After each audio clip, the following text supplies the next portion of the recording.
Show me the wiggle. Oh no, Matco makes Milwaukee? What the hell?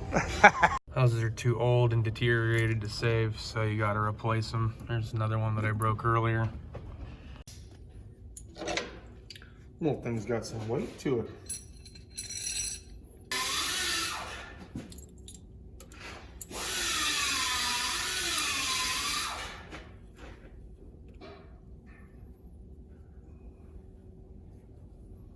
This is the second time I've used this week.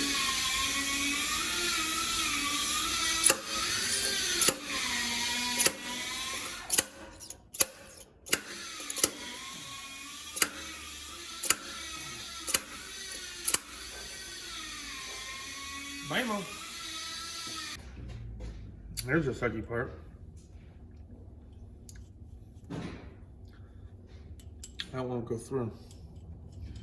Means I'm gonna have to leave it like that.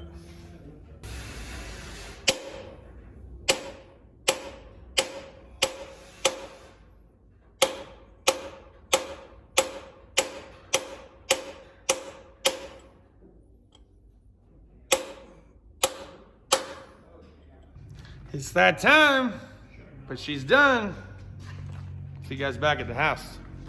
All right, what's going on, everyone? Justin again. As always, thanks for watching my channel. Welcome back in the garage, trying out a new variety pack, and gonna throw one video up there just before we get ready to go live, because it's TGIF, baby, right? Whoop whoop. This is made by Anchor Brewing Company. So I got the California Lager here, but they also gave us Anchor California Lager. We got Brewer's Pale Ale. And then we got Fog Breaker IPA, and then the Anchor Steam. Okay, so we're trying out some new beer tonight.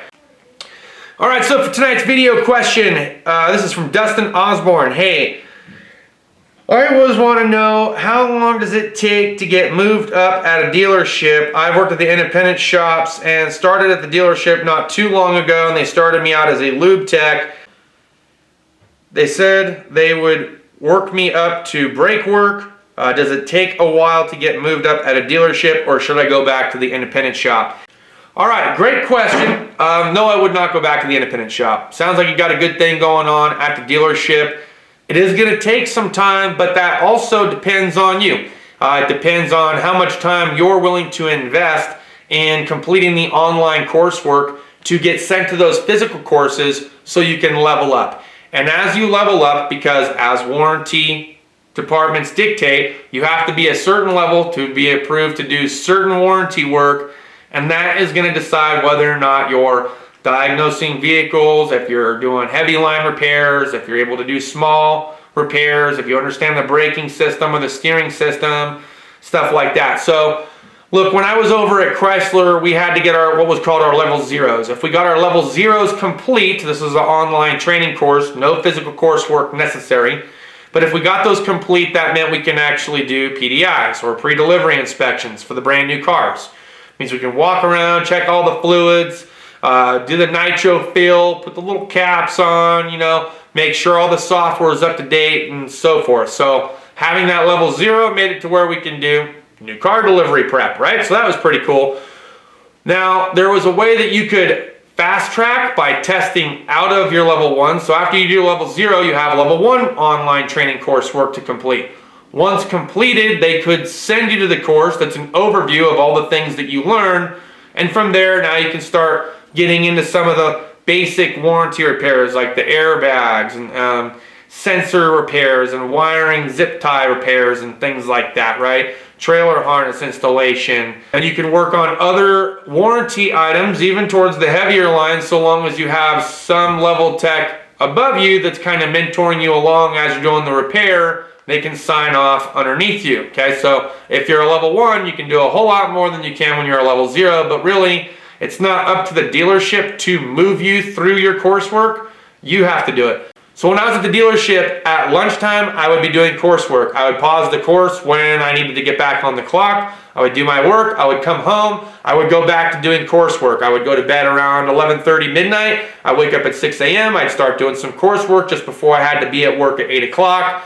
Then I'd do the same exact thing. It took me about 3 weeks yeah, about 3 weeks to get through all my level 0s, all my level 1s, and then within that 3.5 week time frame, I went back through some of the information I already learned, and I tested out of my level 1, so I didn't have to go to the physical course. Now I could get into my level 2, but before I can go into level 2, there was another course that I had to complete.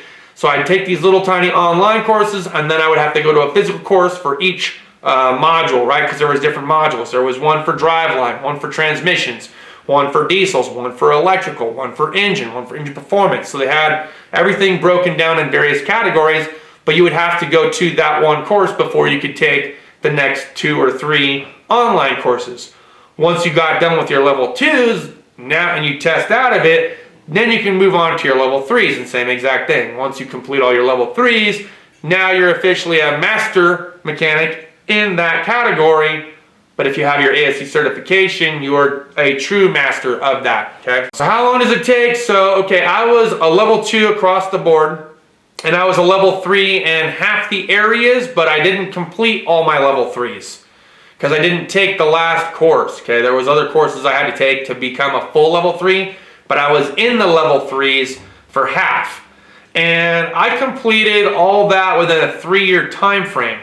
My first year, I was certified level 1 across the board. I didn't see the classroom until I was getting ready to enter that 13-month mark. Once I hit the 13th month mark, I was able to go to the physical course, and then from there, it was like I was being fast-tracked. I was getting sent to courses all the time because I was always online, completing my courses faster and faster. So in 3 years time frame, I was able to have all my level 2s and a handful of my level 3s. You know, within certain categories, there was some that I was higher in than others. So I don't know how long it's going to take for you to become a full master. It just depends on what the availability is of classrooms, especially with the pandemic stuff still going on. If you're able to test out of them because you're just that kind of book smart. And then how much time you're willing to actually put behind it. Because if you're not willing to put forth the extra time to complete the courses faster, well, then it's going to take you longer to get there. If you only spent a couple hours here and a couple hours there on the weekend, yeah, it'll probably take you a really long time. Alright guys, that's going to do it for this video. I hope you enjoyed today's content. If you did, smash the thumbs up. If you didn't, smash the thumbs down. Share if you want to share. And we will see you here momentarily for TGIF. Cheers, and deuces.